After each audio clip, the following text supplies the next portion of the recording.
Hello, everyone. This is Jim Hughes with AFIO Now. We are a program of recorded interviews with former U.S. intelligence officers. Today, we're going to do something a little different. As you can see, we're going to have a panel discussion, and it's not going to be on some historic event. It's going to be a topic that is currently in the news. To help me as co-host, I'm delighted to welcome Stewart Baker. Stewart is a former General Counsel for the National Security Agency. He is a partner for the law firm Steptoe & Johnson, and he has the podcast called Cyber Law. And I'm very happy to say he is the chairman of AFIO. Stewart, welcome to AFIO Now. It's a pleasure to be here.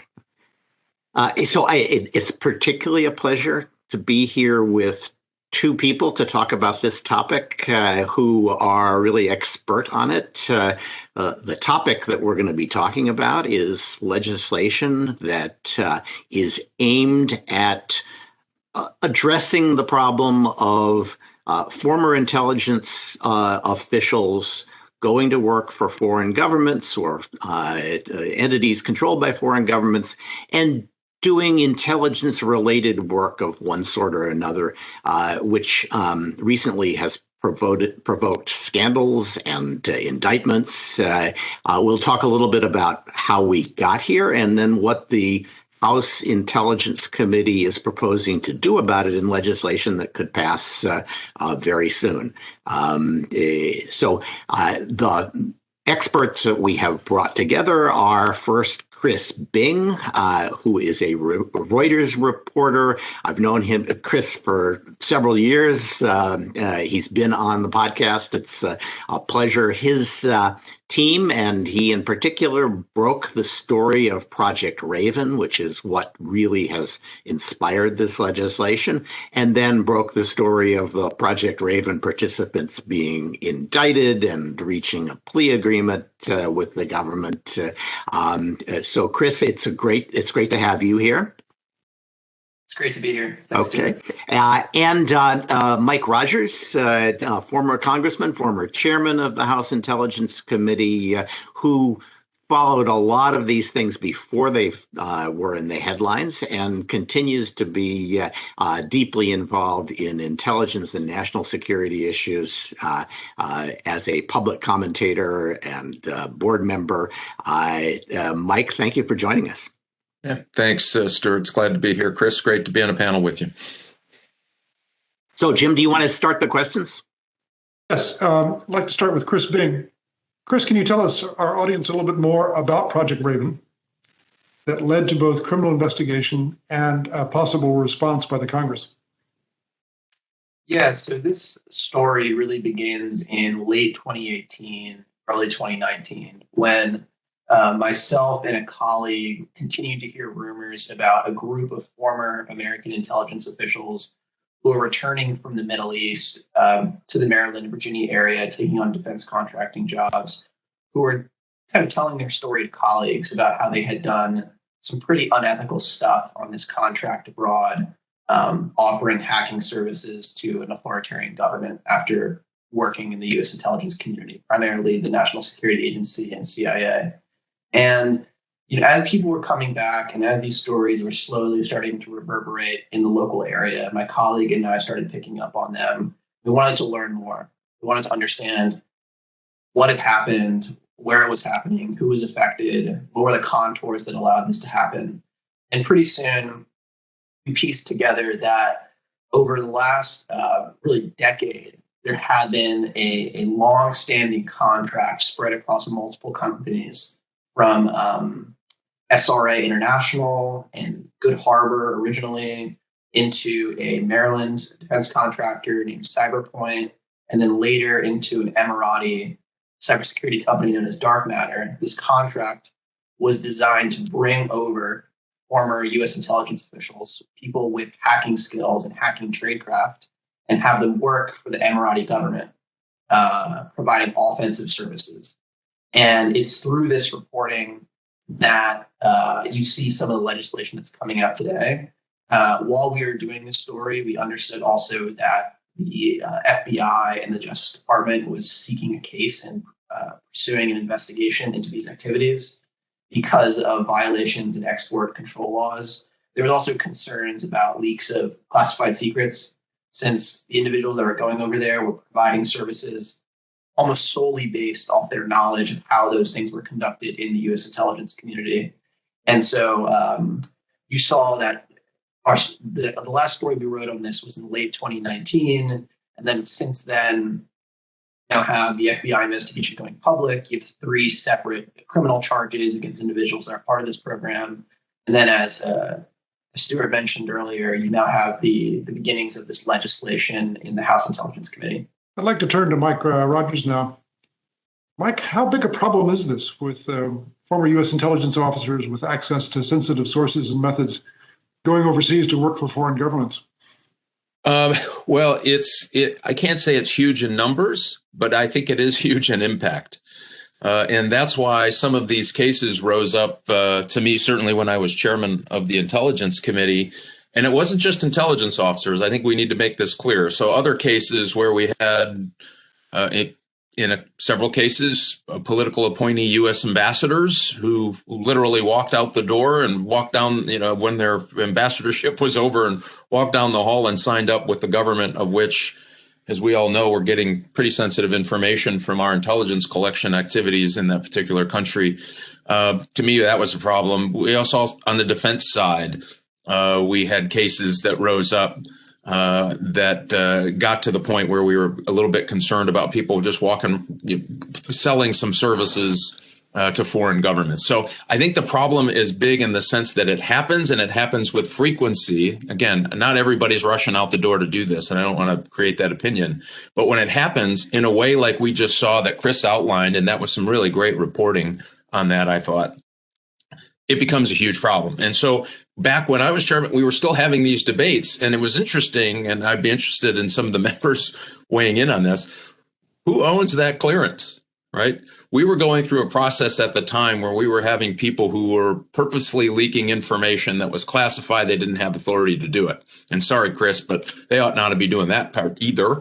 And so what we were saying is, and I was pushing, was at the time, well, take it away from them. They don't own that clearance. And it created, maybe some of the members on the call may remember this period where I was pushing to say, okay, put it on take an administrative step to take away that clearance temporarily until they got their head right, if you will, because they don't own that. It's not their information. And by the way, the clearance doesn't belong to you either. It's conferred to you by the people of the United States. And I have a clearance now. It's not mine. The government gives it to me to do the work that I do in relation to the intelligence community. So this big debate started coming up about who owns the clearance. Is it theirs?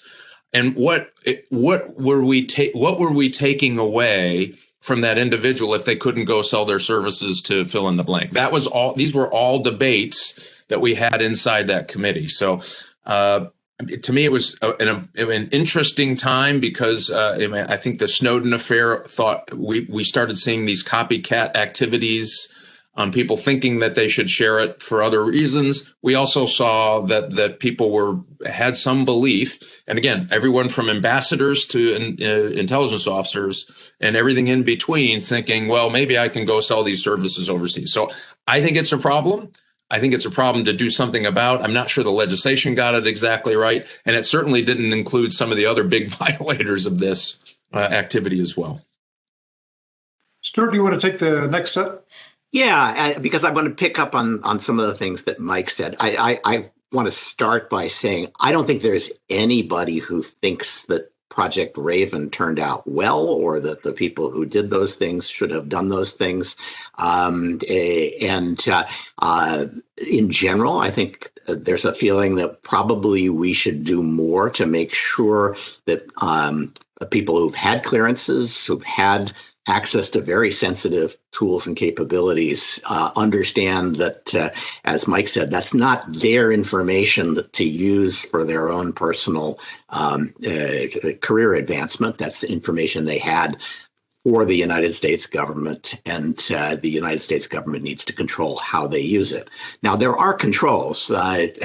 Much of that is any kind of service that helps an intelligence service is going to be covered by U.S. export controls, the ITAR regulations. And there may well be times when the U.S. government says, no, this is a government that we know we want to help, and they aren't capable of doing some of the things that they need to do for counterterrorism purposes. And we are going to authorize Americans to go provide those services to bring their capabilities up to snuff. So there are times when the U.S. government might want to hand off these capabilities, but that ought to be a decision by the U.S. government, not by individuals who are looking for work. So that is, I think, the spirit in which the HPSCI, the House Intelligence Committee, put forward a bill. This is only in the House bill. It's not in the Senate authorization bill, but it is currently reported out of committee with a provision in it. So there's a real possibility that it will pass. The things that I think are interesting and maybe hard in this bill, I would put three points on the table about the bill that may suggest that the bill is not fully thought through. One, it applies only to employees of intelligence agencies.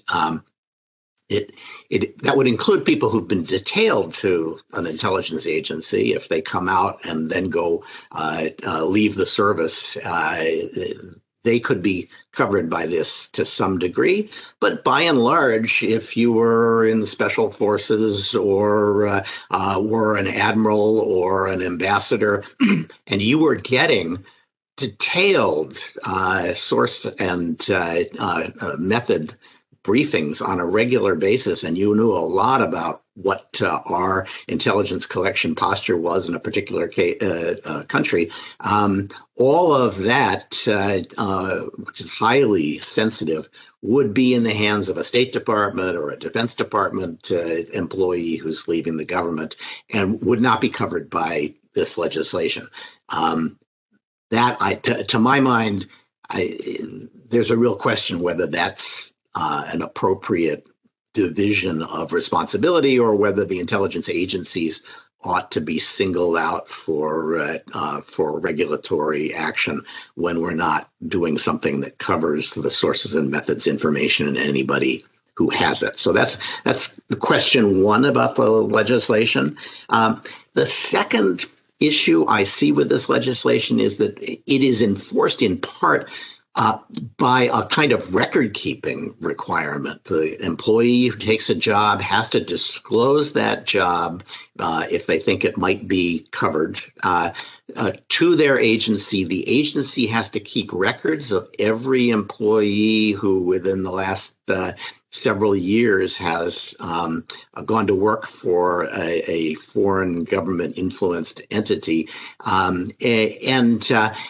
That is then reported every year to Congress, including the specific identities of the entity that is doing the hiring. That's the possibility that will leak is substantial to my mind, and the need for a record-keeping detailed requirement is open to question. Even maybe more unusual, the agency that is keeping the records is required to ask whether the employee who has left the government and is working for a foreign government, whether there are sufficient guarantees in place to make sure that employee does not violate human rights or the privacy rights of Americans. This is a kind of backdoor human rights requirement, and I think could easily turn out to create a lot of new regulatory requirements on people leaving the government. Again, just the intelligence community, not other parts of the government. And then the last issue here is it's enforced with a criminal penalty. And I think we all recognize that criminal penalties might be appropriate, and indeed they were raised in the context of the Project Raven case, and there's a deferred prosecution agreement, which is something that one reaches when criminal penalties are under consideration, and there's what amounts to a confession to acts that would violate U.S. law already. So we have some criminal penalties. These criminal penalties are a little broad and a little vague because it essentially says you've committed a felony if you take a position with a government entity that or an entity that is wholly or partially owned by a foreign government or subsidized by a foreign government, and then you have to avoid taking that position unless it's been approved. It's going to be a pretty broad bar. The words here, you can't take an internal security or other security job with a company or a person whose activities are directly or indirectly supervised, directed, controlled, financed, or subsidized by any government.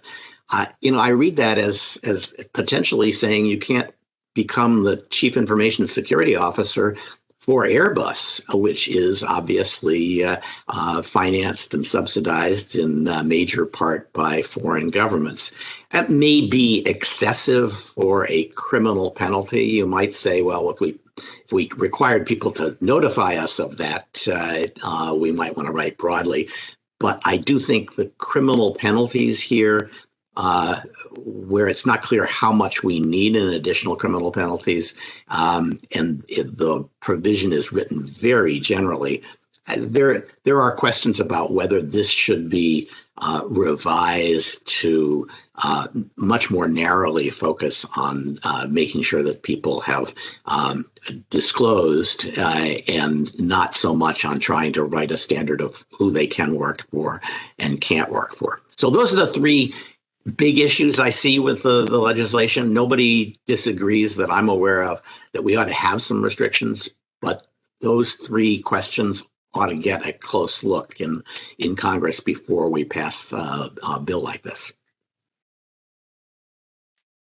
Yeah, and can I just jump in real quick on this? The last piece, the criminal piece about working for a company that is partially or fully funded by a foreign entity. I know where that came out of, and I don't think they got it right either in the bill, but it came out of the Jerry Lee case, where you had a CIA officer who obviously was a spy for Chinese intelligence services, and he left and didn't take money while he was employed, gave information while he was employed, and then left to go to a fully funded company. So it was all make-believe paper and he was, handsomely paid for his services, and then continued to provide information to the Chinese intelligence services. And so I think that what they were talking about, I think what they were trying to get at is something like that case, where it was clearly, and they were pretty clever about how they did the obfuscation of where the money came from. But when you pulled that thread, you went, yep, clearly this was paid for by the Chinese intelligence services to keep him employed at a very high rate of pay, for him to continue to cooperate. And by the way, which resulted in the death of individuals who were patriotic enough to try to change their system in China. So, I mean, there was the weight of that is serious. How you get there, I think, Stu, is so important. That's a great example, and I agree with you. It's a way of paying people off if they are willing to trust the government that promises them that job, that avoids a lot of the current espionage law. So yes, this is something that needs to be carefully drafted. I'm not sure it needs to be tied in with a kind of Project Raven situation, but this is why I think a debate about exactly how those criminal penalties ought to apply needs to be part of the discussion. I'd like to turn back to Chris Bing. Chris, what's the status of the bill, and what do you think the chances are of its passage? Yeah, so policy typically when it comes out of committee, even it's somewhat of a first draft, and that's some of the issues that Mike and Stewart are raising are part of that. So it has passed it's out of committee, it's passed the House Intel Committee. It's part of the Intelligence Community Budget Bill. It's expected to pass the House, and then it goes to the Senate where you can see edits, changes. The staffers and folks that I've spoken to do believe it will pass with edits. They, I think, understand that there are changes that still need to be made, that need to be refined. But this is a really complex law. This is a really delicate policy area.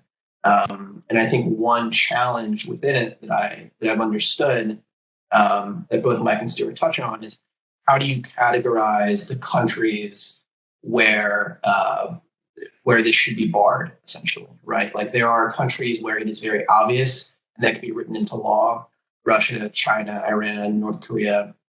But there also is a whole host of allies and semi-allies that don't necessarily fit under any existing arms embargo or other sensitive lists that's predefined by the government. And it can be tough to write directly into policy that we do not want former American intelligence officials to go work for an ally, right? So there's a lot of parts to this. I think the next step we're going to see is how does it change in the Senate and who tries to influence it in the Senate. And that's certainly something I'll be following. Thanks, Chris. If I remember, the Senate has also passed an authorization bill, or at least the Senate Intel Committee has reported one out that doesn't have this provision in. So at some point, the House and the Senate have to negotiate whether it goes in and how. Yeah, they have to come together now. Sorry if I didn't make that clear. Yeah. At this point, I'd like to inform our audience that in preparation for today's session, Stewart and I actually reached out both to the AFIO board and to the AFIO chapter presidents, about 20 individuals in each case, and asked them a series of questions about the pending law after informing them on it. And we got a lot of response. And I'd like to summarize for you just very quickly what some of those responses were. First and foremost, the large majority said there need to be a clear set of rules, and former U.S. intelligence officers need to follow those rules. They also felt that the current language in the pending legislation is vague and lacks clear definition, which could lead to misinterpretation. There was also the feeling that singling out U.S. intelligence officers only was probably unjust, and that other categories, as Mike and Stewart mentioned, like the Department of Defense, the National Security Council, and perhaps even members of the oversight committees, if they have high-level clearances, should be included in that legislation. There was also satisfaction that AFIO was taking on this issue, that wanted to have an informed discussion about this important piece of the legislation. And some even encouraged AFIO to offer its good services if asked to provide backup and guidance. Finally, there was a lesser concern, and Stewart might want to address this very quickly, that in doing a program like this, AFIO might jeopardize its nonprofit status. You want to talk to that, Stewart? Sure. There are restrictions on nonprofits engaging in partisan politics in particular, but there are also parts of the text law that encourage nonprofits to educate and speak out on public issues. This is not a partisan issue, I don't believe, remarkably, in today's Washington. And there is certainly nothing disqualifying from AFIO's nonprofit status in expressing a view about how a bill like this could be modified, or in educating its members and letting its members express their own views to members of Congress. I'd like to address this next question to Mike Rogers. Mike, you're kind of in a unique position to have a point of view on this. You're an AFIO board member, and you're a former HPSCI chairman. What advice would you give to AFIO members if they feel strongly and would like to express an opinion on this topic? Yeah, I think engaging at the right place to me, is wholly appropriate, because you offer a set of a view of this issue that many on the committee won't have, including the staff that are kind of wrestling with the details in the language in the bill. And so I would highly encourage people to reach out if they felt comfortable. That is not in a lobbying effect. You're trying to educate on the broader issues. And let people know that, listen, this is just broader than intelligence officers. And I passionately believe that. I mean, we have folks who have taken very sensitive military training, of which we provide, and sold it to countries that we would consider adversaries. And I don't believe that they got permission to do it. Right. And so my argument is that I think that crosses the line, too. So I think I would encourage people to reach out. Find somebody on the committee.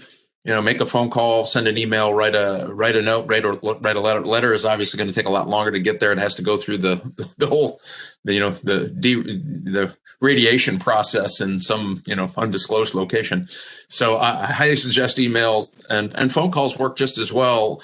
I always thought it would be great for maybe AFIO to say, hey, we'll be happy to put a little working together as you guys are going to debate this into when they reconcile these bills. We're happy to put a little working group together to give you some opinions, thoughts, and concerns that may be helpful to the end game. Because I don't think they got a lot of that when this happened. I think this thing was rushed through pretty quick. The reporting on Raven clearly showed that there was a problem. There's other problems out there that reached the committee, I know.